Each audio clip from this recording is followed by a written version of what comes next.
Hello guys, मैं कुमार गजेंद्र हाजिर हूँ आपकी सेवा में एक बड़ी ब्रेकिंग न्यूज़ के साथ में।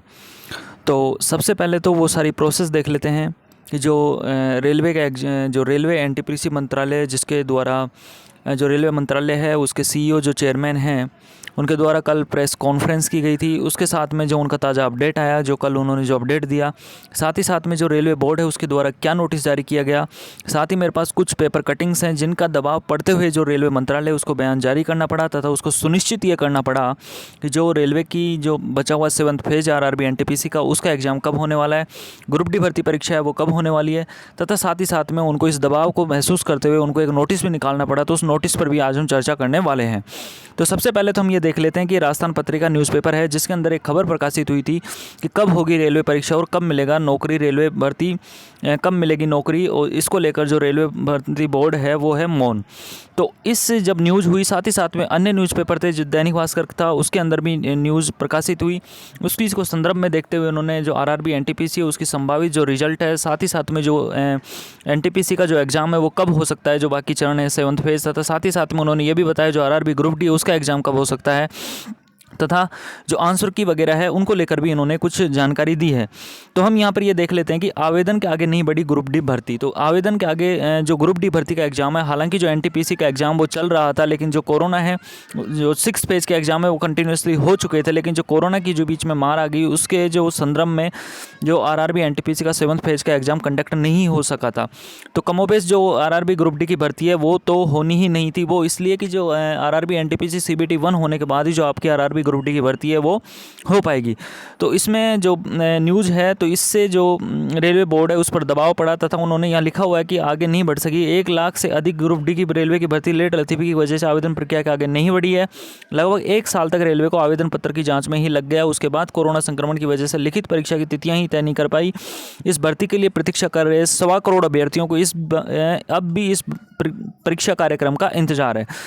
आगे जो है सबसे बड़ी बात यह है कि जो इनकी ऑफिशियल वेबसाइट है रेलवे के, आप किसी भी जोन को उठाकर देख लिए, चंडीगढ़, अजमेर, जो आपका भुवनेश्वर, रांची, तिरुवनंतपुरम, उस पर किसी भी वेबसाइट पर उन्होंने अपडेट नहीं डाला। जब ये खबर प्रकाशित हुई उसके बाद में इनको क्लैरिफिकेशन करना पड़ा तथा साथ में इन्होंने एक नोटिस निकाला।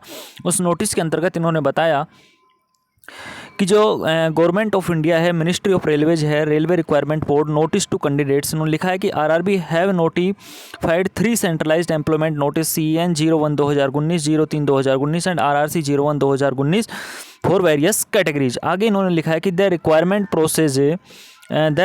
Process has commenced from December 2020, मतलब 2020 दिसंबर 2020 से जो रिक्वायरमेंट प्रोसेस है वो स्टार्ट हुई थी। After easing of restrictions imposed on account of COVID-19 and it is being held in phases, मतलब जब ये फेजेस के दौरान इसको आयोजित कराया जा रहा था तो कुछ रेस्ट्रिक्शंस इम्पोज हो गए ड्यू टू, इन्होंने जिम्मेदार बताया कोविड-19 को। Further scheduling of CVT has been held up because of various restrictions imposed by the affected state due to spread of कोविड-19 पैंडेमिक वंस अगेन। तो आगे लिखा है इन्होंने, candidates are hereby informed that further scheduling of examination, मतलब examination के आगे की जानकारी के लिए विल बी एडवाइज्ड, मतलब उनको एक प्रकार से जानकारी दी जाएगी in due course once the restriction imposed by various states are eased, मतलब जो कोविड-19 की परिस्थितियां हैं उनको सामान्य होने पर जो आपको आगे की फर्दर इन्फॉर्मेशन जानकारी दी जाएगी। लेकिन जब ये बयान रेलवे बोर्ड ने जारी किया तो उसके साथ ही साथ में जो मैं आपको ये बता दूं कि जो आंसर की है संभावित, जो आपकी जो 1 मिनट, जो आपकी आंसर की है वो कब आ सकती है। तो आंसर की मैं आपको बात करूँ तो सबसे पहले आंसर की के जो आने के चांसेस हैं वो आएगी जब आरआरबी एनटीपीसी के कंप्लीट एग्ज़ाम, मतलब जो 7th फेज का हो, जो शेड्यूल्ड जो कुछ कैंडिडेट्स हैं जिनका एग्ज़ाम कैंसिल हो गया था उनको जब रीशेड्यूल्ड किया जाएगा और जो प्रॉपर एग्ज़ाम कंडक्ट हो जाएगा उसके बाद आंसर की आपकी रिलीज़ की जाएगी। आंसर की रिलीज़ करने के बाद में आपसे क्यूरीज ली जाएंगी। क्यूरीज मतलब जो क्वेश्चंस रॉन्ग हो गए थे या फिर जिसको आपको लग रहा है कि ये गलत है या ये सही है, उस क्वेश्चंस को आपसे पूछा जाएगा। फिर दोबारा से आपको आंसर की दी जाएगी। वो जो आंसर की होगी वो आपकी फाइनल आंसर की होगी। तत्पश्चात आपको कट ऑफ जो कट ऑफ है वो कट ऑफ रिलीज़ की जाएगी, और कट ऑफ आपकी कौन सी होगी, कैटेगरी वाइज आपकी कट ऑफ रिलीज़ कर दी जाएगी।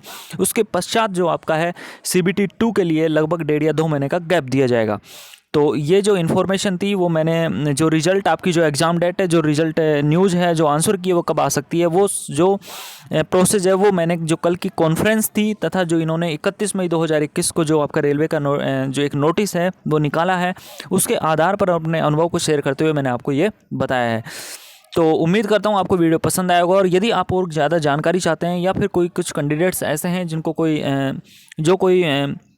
कनेक्टिवली होना चाहते हैं विशेष रूप से, तो वो आप हमें व्हाट्सएप कर सकते हैं 9983321571 पर। मुझे आप व्हाट्सएप करके कोई भी आपको न्यूज़ जो भी आपको जानकारी लेनी है आप मुझसे प्राप्त कर सकते हैं। यदि वीडियो आपको पसंद आया तो वीडियो को लाइक कीजिए, हमारे चैनल को सब्सक्राइब कीजिएगा।